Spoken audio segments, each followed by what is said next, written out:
네, 성도 여러분 안녕하십니까? 안녕하세요. 네, 오늘도 행복하고 또 아름답고 또 즐거운 안식일 되시기를 간절히 바랍니다. 또 스리랑카에서 오신 우리 원장님 오늘 대단히 환영합니다. 평안하고 행복한 안식일 되시기 바랍니다. 우리 원장님을 위해서 힘찬 아멘으로 좀 화답해 주시겠습니까? 아멘. 감사합니다. 오늘 저는 사도행전 8장 36절에 있는 말씀을 가지고 보라 여기 물이 있으니라는 제목으로 함께 은혜를 나누도록 하겠습니다. 교회에서는 저희가 목회부라고 하고 병원에 가면 원목실이라고 그렇게 명칭을 달리합니다. 그래서 지난주에 원목실 주관으로 1년에 3차례 있는 환우전도회의 두 번째 전도회를 했습니다. 이번에 당번이 절하서 전도회를 하는데 제목을 뭐로 할까 하려고 하다가 이거로 정했습니다. 그래 결심했어. 사람들이 절 닮았다고 하는데 이유는 잘 모르겠습니다. 3일 동안 여러 환우들이 참여했고 특별히 연로하신 어른들이 많이 오셔서 3일 동안 제가 자주 뭘 했냐면 그래 결심했어 이렇게 했습니다. 그래서 환우들이 한 3일 했더니만은 제가 주먹만 들면 그래 합니다. 여러분들도 한번 따라해 보시겠습니까? 그래. 뭐 이래가지고는 뭘 어떻게? 네. 자 그래 그래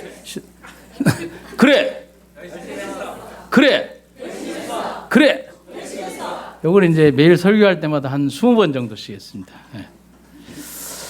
네. 전도회가 끝나고 저희가 이제 결심자 위주로 방문을 하는데 신관 300병동의 할머니가 이제 전도회에 참여하셨던 할머니 한 분이 계셔서 이제 침례 준비를 하는 할머니가 있는데 아파서 꼼짝도 못하고 끙끙거리고 이렇게 침대에 누워 있는 것입니다. 제가 이렇게 그 할머니를 만나러 들어가니까 할머니가 하고 있다가 갑자기 저를 보더니만 그래 결심했어 이러는 것입니다. 다른 병실에서도 여러 할머니들이 그랬고 주차장을 나오는데 한 젊은 여자분이 담배를 피다가 황급히 담배를 끄시면서 목사님 그래 결심해서 이렇게 일하시는 걸 봤습니다.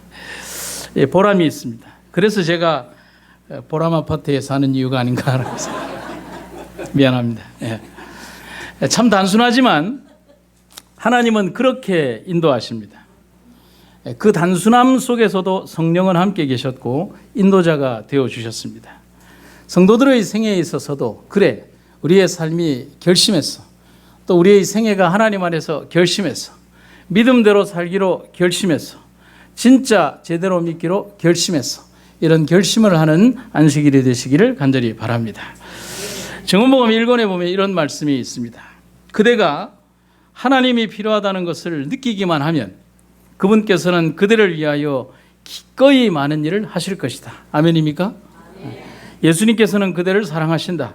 항상 하나님의 지혜의 비단에서 행하도록 노력하며 생애에 변화하는 모든 장면마다 그대의 뜻이 그대의 창조주의 뜻과 일치되는지를 알기 전에는 안심하지 마라.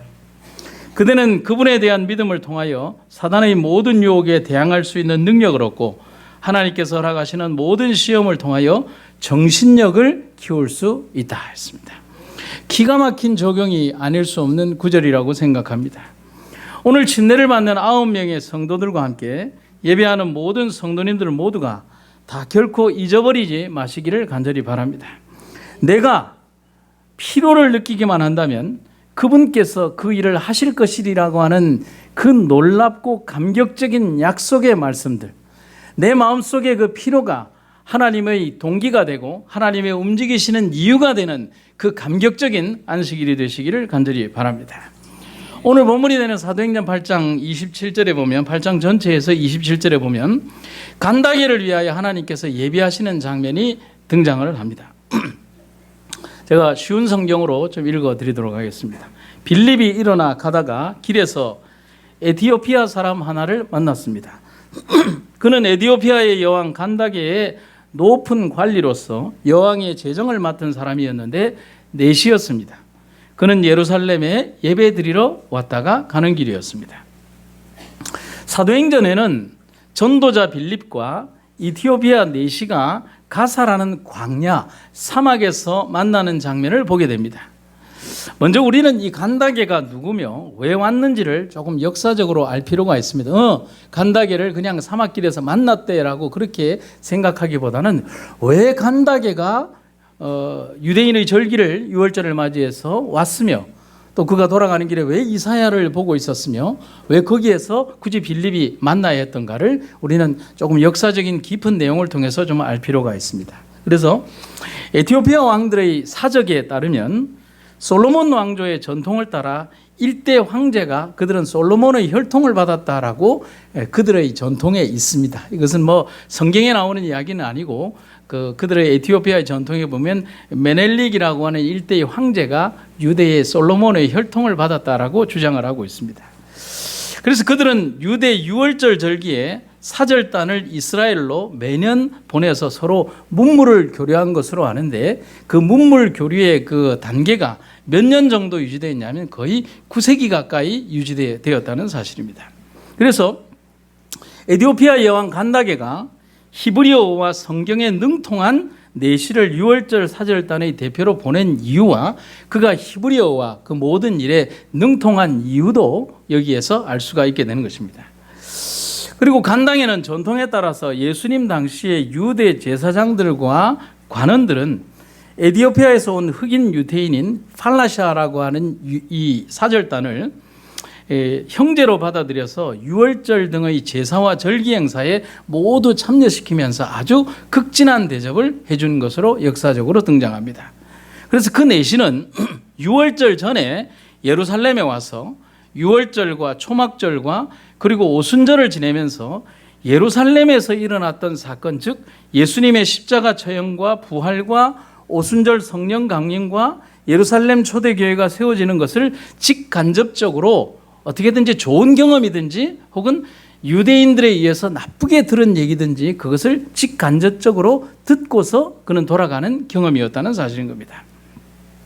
물론 그는 사절단 대표로서 유대 관원들과 제사장들과 상위 계층의 사람들을 주로 상대하면서 예수님에 대해서 좋은 정보보다는 그릇된 정보를 많이 알고서 돌아간다라고 생각하면 될 것입니다. 왜냐하면 만약에 그가 좋은 정보를 알고 갔다면 이사야에 등장하는 예수님에 대한 예언에 대해서 그가 이미 알고 있었을 것이기 때문입니다.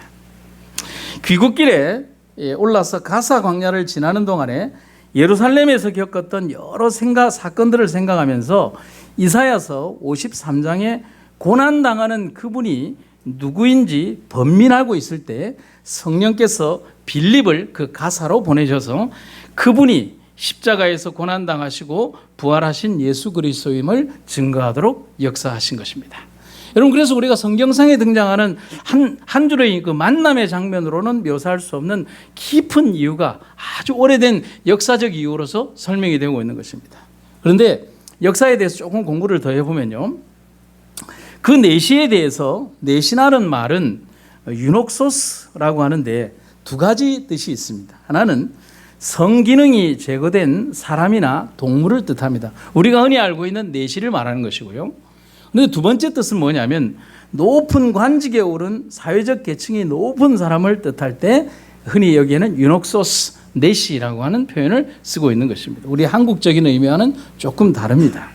그래서 성경에서 에티오피아 내시라고 불리는 사람이 여왕 간다게의 모든 국고를 맡은 관리인이라고 말하고 있으니까 원래의 뜻으로 본다면 그는 성적 기능이 제거된 어떤 그런 일반적으로 하는 내시라기보다는 높은 여왕의 재정 관리를 맡은 큰 관리다라고 보시면 되겠습니다. 구약 성서에서 우리가 잘 아는 사람인 요셉이 바로 이런 일을 했다라고 생각하시면 되겠습니다. 오늘날로 따지면 기획재정부 장관 수준이 아니라 사실상 내무부와 기획재정부를 모두 아우르는 아주 큰 직위에 있었던 사람으로 보는 사람인데 총리거나 아니면은 총리급 정도의 높은 사람이라고 보시면 되겠습니다.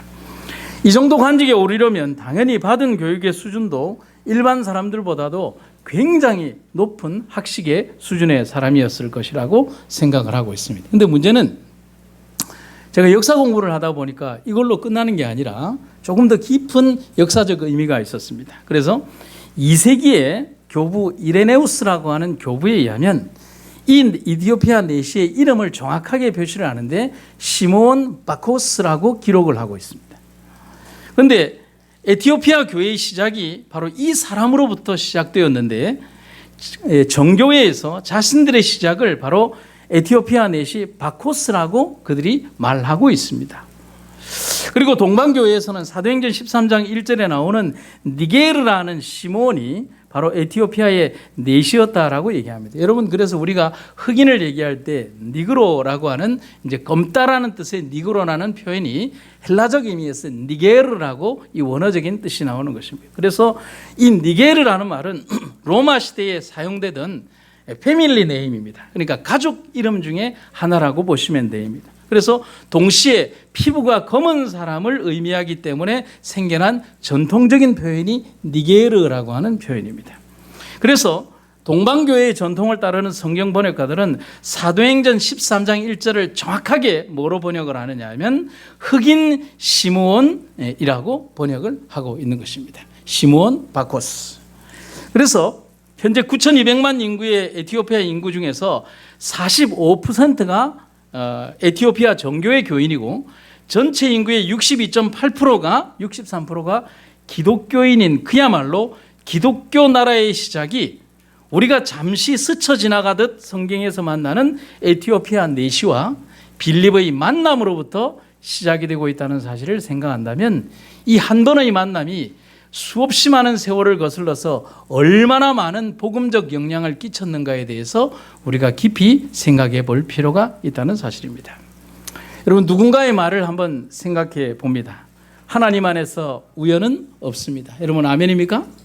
한번 따라해 보시겠습니다. 하나님 안에서 우연은 없습니다. 섭리만 있습니다.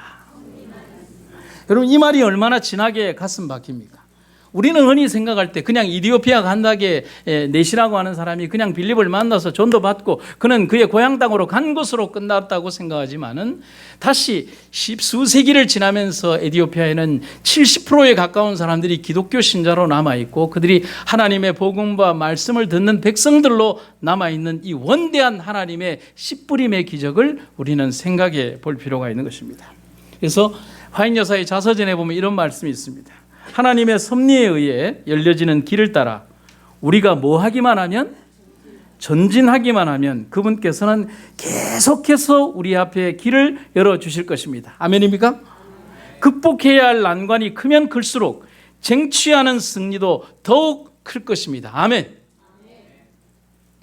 모래만이 날리는 메마른 사막에서 간다게도 알지 못했고 달려가는 빌립도 알지 못했지만 그 모든 것을 아시는 분께서 설계하신 길을 따라 나아가면 길이 없는 곳에 길이 생기고 빛이 없는 곳에 빛이 생긴다는 사실인 것입니다. 여러분, 오늘 제가 걸어가는 길에 하나님 저기 사막 땅에 아무것도 없습니다. 빌립이 그렇게 얘기하고 안 갈 수도 있습니다. 간다게는 지나가는 길에 이게 이것으로 끝이다라고 생각하고 갔을 수도 있을 것입니다. 사람이 다니지 않는 그런 황량한 사막의 한 지점에서 빌립과 이디오피아의 간다게 나시가 만나서 이루는 기적의 역사. 오늘 우리가 걸어가는 광야의 길에서 누가 어떻게 우리가 누구를 만날지 모르지만 하나님께서 그 자리에서 우리에게 말씀을 통하여 일깨우시는 하나님의 섭리를 잊지 마시기를 간절히 바랍니다. 여러분, 아직 여러분들 이곳에 가보지는 않으셨겠지만은 우리나라의 국내 최장 해저 터널이 6월 10일 날 관통이 되었습니다. 오해하지 마십시오. 개통이 된 것은 아니고 관통이 되었습니다. 언제 다닐 수 있느냐? 이제 다시 도로를 닦고 하면 한 2년 더 걸린다고 하니까 구역반들께서는 조금 더 참아주시기 바랍니다. 국내 최장 보령 태안 해저 터널이 관통이 되었는데요. 길이로는 전 세계에서 5번째 길이고요. 전장의 길이가, 해저 터널의 길이가 약 7km 정도가 됩니다. 공사 기간은 10년이고요. 공사비는 7천억 원입니다. 그런데 제가 왜 이 해저 터널을 소개해 드리는지 아십니까? 이 해저 터널은 여러 가지 특이한 공법들이 있는데 굴을 이렇게 파고 들어가면서 바로 세멘트가 발려지면서 이렇게 옆에 수막을 치고 하는 그런 독특한 공법도 있지만은 여러분, 7km의 시작 지점 여기에서부터 7km의 종점인 이곳 보령과 태안 양쪽에서 굴을 파와서 들어왔다는 사실입니다. 여러분, 생각을 해보십시오. 우리가요, 가만히 있는 이 자리에서 눈 한쪽 눈을 감고 상대방과 이 손가락 하나 맞추는 것도 한 열 몇 번을 해야 맞춥니다. 그런데 7km 지점이 떨어져 있는 이곳에서, 그리고 수심이 깊은 곳에는 80m, 낮은 곳에는 50m의 직선거리가 아닌 원형으로 파들어가는 그곳에서 때로는 약간 굽어가야 될 수도 있는 그 길을 굽이굽이 가서 그 지하에서 두 지점이 정확하게 한 채의 오차도 없이 관통되는 그 기적의 역사. 이것을 기적이라고 할까요? 아니면은 측량과 과학의 결과라고 할까요? 측량과 과학의 결과라고 하겠죠. 여러분, 우리는 이 광경을 보면서 설계자의 위대성을 봅니다. 맞습니까? 그렇죠. 그런데 섭리하시는 하나님의 방법은 이 해저 터널이 비교할 수 없는 위대한 공법과 기술과 그리고 원칙과 사랑으로 진행 중이고, 그것이 모든 세대에서 성공하고 적용되고 있음을 기억하시기를 간절히 바랍니다. 인간의 방법이 위대한 것이 아니라 분리된 죄인과 하나님을 연결하는 우주의 터널이 예수님 안에서 이미 2000년 전에 관통되고 개통되었음을 여러분과 제가 기억하시기를 간절히 바랍니다. 제가 예전에 목회하던 곳에 좀 얘기를 좀 들려드려야 될 것 같습니다. 30년 목회 세월 동안 참 많은 일들이 있었는데 그 중에 한 분입니다. 대구에서 목회를 할 때 철학원을 운영하시는 이분과 성경 공부를 하고 친례를 받게 되었습니다. 그런데 이분에게 친례란 자신의 평생 먹거리인 철학관을 접어야 한다는 대단히 어려운 결정이었습니다. 왜냐하면 이분이 두 다리의 장애를 가지고 있어서 이 목발로 겨우 이제 서서 다니는 분인데, 머리는 너무 좋고 그렇지만은 할 수 있는 것이 없었기 때문에 독학으로 역학을 배워서 철학원을 운영하시면서 꽤 많은 돈벌이를 하시는 분이었습니다. 근데 이분이 얼마나 단호했던지 저와 성경 공부를 한 6개월 정도 하신 다음에 어느 날 갔더니만은 책을 전부 다 묶어서 고물상에 다 넘겨버린 것입니다. 뭐 아시다시피 도시에서는 태울 데가 없지 않습니까? 시골처럼. 그래서 제가 겁이 덜컥 났습니다. 아이고, 이 사람 굶어 죽으면 어떻게 하나. 이 목사가 믿음이 없죠. 제가 걱정을 하니까 그분이 얘기하기를 하나님이 먹여주시겠지요? 그러면서 저를 가르쳤습니다. 단호하게 서적을 다 정리하고 고물상에 넘겨버렸습니다. 그리고 뭐 당장 밥거리가 없는 그런 상태에서 신앙적 결단이 대단했습니다. 그리고 몇 주 더 공부를 하고 난 다음에 신례를 받는 안식일 날 아침에 이분이 약간 지각을 하셨습니다. 그래서 이분이 이 손 선생님이라고 하는 분이 왜 안 오시나 하고 기다리는데 오셨는데 얼굴이 약간 붉었습니다. 그리고 입에서 약간 무슨 냄새가 좀 났습니다. 그래서 제가 그분에게 직접적으로 묻기는 그렇고, 손 선생님 얼굴이 약간 붓네요 라고 했습니다. 그러니까 그분이 얘기하기를 아주 기쁘게, 예 목사님, 친구들이 제가 친례 받는다고 친례 축하주를 사줬습니다. 근데 그걸 먹고 잤는데 너무 많이 마셨는지 술이 덜 깨네요. 그렇게 단호한 분이고 평생 직업도 버릴 정도로 단호했지만은 담배도 다 끊고 모든 걸 다 정리했는데, 그리고 부인이 그렇게 죽으라고 이혼한다고 하면서도 교회를 못 나가게 하는 분이 그 부인의 만류와 뿌리침도 다 내팽개쳐 버리고 그리고 예수만 믿고 사는 분인데 못 뿌리친 게 술이었습니다. 그래서 결국은 뭐냐면 약간 술기가 있는 그분을 침례를 줄 수밖에 없었습니다. 이렇게 했습니다. 문제는 그 이후에도, 침례를 받고 난 이후에도 술을 못 끊었습니다. 일주일에 정기적으로 한 번씩, 두 번씩. 계속 그분은 술을 마셨습니다. 근데 그분이 얘기하기를 결심은 하는데 안 된다는 겁니다. 그러면서 제게 뭐라고 따지느냐면, 딴 사람들은 예수 믿으면 술도 잘 끊더만 왜 하나님은 나한테 그런 약발이 안 통합니까? 라고 하면서 그런 얘기를 하는 거예요. 제가 할 말이 없습니다. 근데 어느 날 이분이 침례를 받고 난 뒤에 제 기억으로 한 5개월쯤 지났을 때 어느 날 이분이 교회 앞 인근에서 이제 장애인들 이렇게 자기들 동호회 이제 하시는 분들 모임이 있고 거기에서 또 낮술을 한잔 하시고 가시다가 차도와 인도를 구분하는 인도 경계석이 이렇게 20cm짜리 정도 높은 그곳에서 목발이 빠지면서 넘어지시면서 머리를 그 경계석 모서리에 부딪히면서 이제 뇌진탕으로 이제 대학병원에 실려가게 되었습니다.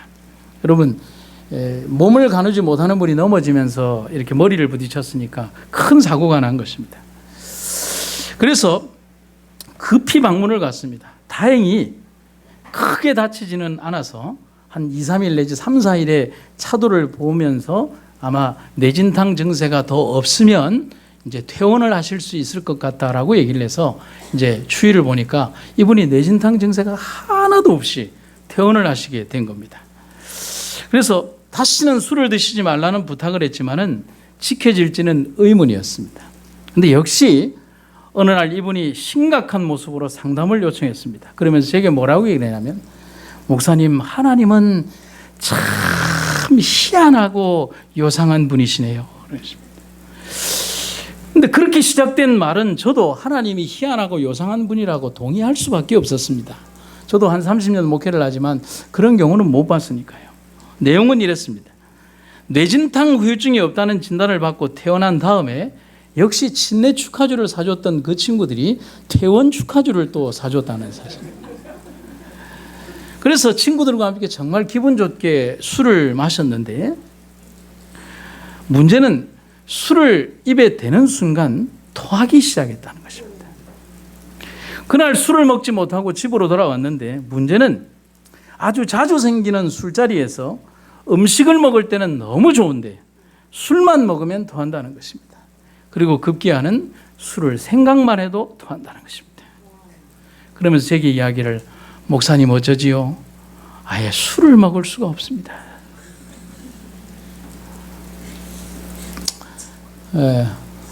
제가 남의 이야기라면 이 말을 참 믿어야 될까 말아야 될까를 고민할 정도의 재미있는 일이 벌어진 것입니다. 하나님은 그렇게 손 선생님의 술을 끊게 만드셨고, 신실한 성도로, 그리고 지금은 집사로 그 교회에서 아직도 봉사하게 하고 계십니다. 우리 하나님은 정말 재미있고 기가 막힌 위트와 결단력을 지니신 분입니다. 때로는 강한 회초리로, 때로는 엄한 하나님의 율법과 명령으로, 때로는 정말 진실한 눈물로, 때로는 이런 위트와 하나님의 방법으로 우리들을 인도하고 계심을, 그래서 하나님께서 오늘 우리들의 필요와 어떤 것을 느끼려고 할 때 하나님께서 우리에게 분명한 결과를 주신다는 사실인 것입니다. 이 사진은 제가 그 교회에 7년을 심호하고 이제 고별 설교를 하는 날, 이분이 감사하다는 뜻으로 자신의 하모니카를 불면서 이제 고별의 찬양을 해주셨던 그 장면인 것입니다. 여러분, 우리의 하나님을 절대로 의심하지 마시기를 간절히 바랍니다. 하나님이 분명히 인도하십니다. 두 번째는 사도행전 8장 36절에 보면 성경절을 보도록 하겠습니다. 그들이 길을 가다가 물이 있는 곳에 이르니 4시가 말하였다. 보십시오, 여기에 물이 있습니다. 내가 침례를 받는 데에 무슨 거리낌이 되는 것이라도 있습니까? 예루살렘에 와서 예배를 드리고 절기에 참여하고 가지만 정작 이사야의 글을 이해하지는 못하고 돌아가는 간다게를 위해서 빌립이 전한 것은 어떤 다른 것이 아니라 예수에 대한 복음이었습니다. 그래서 사도행전 8장 35절에 뭐라고 기록이 되어 있냐면, 빌립이 입을 열어 이 글에서 시작하여 예수를 가르쳐 복음을 전하니. 아멘입니까? 빌립이 전하는 것은 예수에 대한 복음이었어요. 마차와 함께 올라타 가면서 빌립이 전한 복음에 감동을 받은 내시 간다게는 성령을 체험하게 됩니다. 그리고 자신의 결심을 미룰 필요 없이 단호하게 스스로 침례를 청하는 장면을 보게 됩니다. 여러분, 멋있습니다. 잠시 장면을 돌려보면 이 모습과는 정반대로 기회가 주어졌을 때에 그 기회를 스스로 내팽개쳐버리는 결정을 하는 어리석은 사람이 있습니다. 바울과 벨릭스에 대하여 보면 그것이 있습니다. 사도행전 24장 24절부터 26절에 보면, 수일 후에 벨릭스가 그 안에 유대 여자 드루실라와 함께 와서 바울을 불러 그리스도 예수 믿는 도를 듣거늘 바울이 의와 절제와 장차오는 심판을 강론하니 벨릭스가 두려워하여 대답하되, 지금은 뭐하라? 가라. 다른 번역에 보면 시방은 가라. 내가 틈이 있으면 너를 부르리라 하고. 여러분, 여기까지만 잘 기억하시는데 그 뒤에 보면 벨릭스의 오판과 잘못이 그 뒤에 더 이어지고 있는 걸 봅니다. 또 바울에게서 뭘 받을까? 돈을 받을까 바라는 거로 더 자주 불러 같이 이야기하더라. 여러분, 벨릭스에게 주어진 기회가 한 번이 아니었다는 사실인 거예요.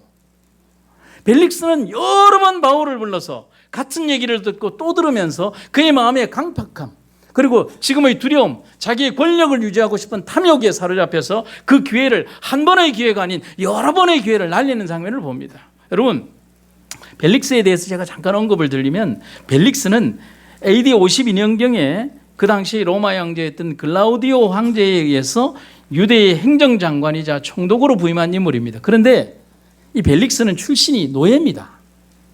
노예에서 자유민의 신분을 얻어 총독의 자리에까지 오른 입지전적인 인물입니다. 여러분, 우리가 영웅으로 볼 수도 있겠지만 얼마나 잔인한 성격과 탐욕스러운 성격과 그리고 남을 짓밟는 성격이 아니라면 절대로 그는 이 자리까지 올 수 없었던 사람입니다. 그래서 그는 자기에게 기회가 주어졌을 때 자기가 여기에까지 올라왔던 그 탐욕의 정신을 더 이상 포기할 수가 없었기 때문에 그는 이 바울의 권면에 대하여 그는 거절을 하게 되는 결과를 보게 되는 것입니다. 여러분, 그에게 주어진 복음의 기회를 마음속에서 고뇌하던 그가 선택한 것은 현세의 권력과 부였습니다. 어쩌면 당연한 결과라고 할 수가 있는 것입니다. 여러분, 벨릭스만 그럴까요? 오늘도 우리들에게도 똑같은 판단과 선택의 결과들이 주어질 때가 있습니다. 간다게처럼 혹은 벨릭스처럼 우리들에게 지금이냐 혹은 다음으로 미루는 것이냐, 오늘이냐 아니면 내일이라는 시간 속에 내 책임을 묻어버리느냐 하는 그 중요한 결과들이 나뉘어져 있음을 기억하시기를 간절히 바랍니다. 그래서 어떤 글에 보면 today와 tomorrow라고 하는 짧은 글귀가 있어서 좀 읽어드리도록 하겠습니다.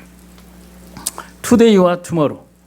성공한 사람의 달력에는 today라는 단어가 적혀 있다. 그러나 실패한 사람의 달력에는 tomorrow라는 단어가 적혀 있다.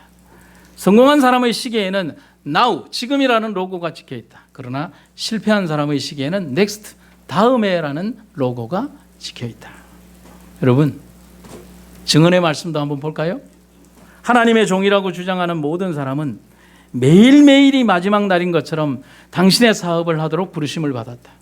능력과 큰 영광으로 하늘 구름을 타고 속히 오실 인자에 관하여 이야기하라. 그 다음 같이 읽어볼까요? 시작. 시간을 미루지 말라. 하나 더 읽겠습니다. 다가올 사건들이 우리의 길 위에 그림자를 들이오고 있다. 신령한 가마로 지도를 받은 고상하고 신실된 신앙을 가지고 지금 일하고 또 일하라. 하루, 아니 1시간이라도 그 일을 미루지 말아라. 사랑하는 여러분들, 우리들에게 주어진 시간이 어느 경점에서 우리를 위하여 무한정 서 있다라고 생각하십니까? 여러분, 제가 이 촌사람이 아파트 14층에 살면서 자주 경험하는 것입니다. 급한 마음에 제가 먼저 나와서 엘리베이터 하강 버튼을 누르고 난 다음에 아파트 엘리베이터는 와 있는데 집사람은 거울 앞에서 아직 나오지를 않습니다. 그러면 한두 번 양심상 이렇게 두 번 계속 딜레이를 누르고 난 다음에 여러분, 두 가지 중에 선택을 해야 되죠. 그냥 엘리베이터를 내려보내든지 밑에서는 계속 누르고 있지 않습니까? 어떤 사람. 아니면 집사람을 버리고 내 혼자 가든지. 여러분, 오늘 우리들의 삶에서 언제나 지금 이 시간이라고 하는 시간이 얼마나 중요한 것인지, 오늘 내가 일할 수 있는 시간이 다음으로 미루지 말고 오늘이라는 시간 속에, 지금이라는 시간 속에 주를 위하여 얼마나 열심히 일할 시간이 녹슬어 없어지기보다는 달아서 없어지겠다라고 하는 그 화인 여사의 그 글귀처럼 우리들에게 주어진 시간들을 결코 낭비하지 않기를 간절히 바라는 것입니다. 마지막으로 한 얘기를 들려드리고 말씀을 마치겠습니다. 중국이 공산화되고 말하자면 중공이 되었죠. 중국이 공산화되고 얼마 있지 않아 종교는 엄청난 핍박을 받았습니다. 요즘도 뭐 마찬가지이지만 모든 성경은 그때는 좀 더했죠. 불탔고 종교 지도자들은 투옥되거나 아니면 아주 곤욕을 치르면서 아주 엄청난 곤욕을 치르게 되었습니다. 그때 우리나라에 있는 우리 교단은 아니지만 극동방송에서는 중국을 향해서 단파와 AM으로 이렇게 성경 방송을 쏘기 시작했습니다. 주계장막에 갇혀 있는 사람들에게 복음을 들려주기 위해서 한국어와 중국어로 딴 거 한 게 아니라 성경을 읽어줬습니다. 약 6개월간에 걸쳐서 특정한 시간대에 사람들이 들을 수 있도록. 왜냐하면 그들이 성경이 없으니까요. 기간을 정하고 성경 통독이 거의 중국어 성경이 거의 끝나갈 무렵 중공, 그때 당시 중국에서 한 통의 편지가 몇 단계를 거쳐서 한 2달 만에 이렇게 도착을 했습니다. 내용은 이랬습니다. 그때 극동방송 아나운서가 벅차오르는 가슴을 안고 라디오 방송을 진행하면서 울면서 이 글을 읽었다고 합니다. 내용은 이거죠. 중국이 공산화되고 성경 말씀도 구할 수 없게 되었을 때 한국에서 들려오는 라디오 방송을 통해 성경을 듣게 된 한 중국인 성도가 극동방송으로 보내온 편지였습니다. 그는 정해진 특정한 시간대에 읽는 그 성경을 너무나 소유하고 싶어서 듣는 게 아니라 받아 적기 시작했다는 것입니다. 6개월이라는 긴 시간을 말입니다. 그런데 다 받아 적었는데 이사야 몇 장을 지날 때 한 며칠 동안 라디오 사정이 좋지 않아서 그 부분만 성경을 따라 적지 못했다고 하는 것입니다. 그래서 극동방송에 요청하는 것은 방송국에 간절히 요청하오니 그 부분만 나를 위하여 다시 읽어주실 수 있겠습니까? 글을 읽어나가는 아나운서의 목이 잠겼고 그는 울면서 몇 월 며칠 날 방송을 통해서 그 부분을 다시 읽어드릴 것이라고 약속을 하고 또 약속을 했습니다. 그날 아나운서는 여러 시간을 할애를 해서 더욱 천천히 그리고 여러 번을 반복해서 이사야의 그분이 빠졌다고 하는 장을 여러 번에 걸쳐서 한 줄의 글자도 단 하나의 글자도 못 받아 적는 일이 없도록 읽어나가기 시작했습니다. 그리고 다시 한참이 지나서 2달 만에 또 다른 편지가 도착을 했습니다. 편지의 내용은 이것입니다. 할렐루야, 주님 감사합니다. 이제 나도 성경을 가지게 되었습니다. 받아 적은 성경의 부피가 크게 한 짐은 되지만 하나님은 저에게 이런 방법으로 말씀을 주셨습니다. 감사합니다. 정말 감사합니다. 하나님 감사합니다. 감사합니다. 사랑하는 여러분, 오늘 우리에게 주어진 기회와 삶이 얼마나 소중하고 귀한 것인가를 잊지 마시기를 바랍니다. 여러분들에게 주어진 선택의 기회가 그저 값싼 은혜라고 생각해서는 안 됩니다. 때로는 우리들의 삶 속에서 누군가에 의해서 누군가의 강권과 누군가의 지나친 간섭과 때로는 깊은 사랑 속에서 하나님을 믿게 되었을 수도 있습니다. 그러나 그 사랑이 하나님이 주시는 사랑이라는 사실을 여러분과 저는 잊어서는 안 됩니다. 그분의 생명을 희생하여 주신 이 기회와 삶을 아낌없이 선택하고 주를 위하여 살아가시기를 간절히 바랍니다. 오스왈드 챔버스 목사님의 마지막 글귀를 읽어드리도록 하겠습니다. 하나님은 마귀가 하는 모든 일보다 한 수 앞지르셔서 그분의 목적에 도움이 되게 하신다. 오늘 거듭나는 주의 백성들에게 하나님의 은혜가 임하기를 바랍니다. 또한 하늘의 거룩한 은혜와 성령의 임하심이 먼저 믿음을 가지고 살아가는 여러분들 모두에게 함께 하시기를 간절히 바랍니다.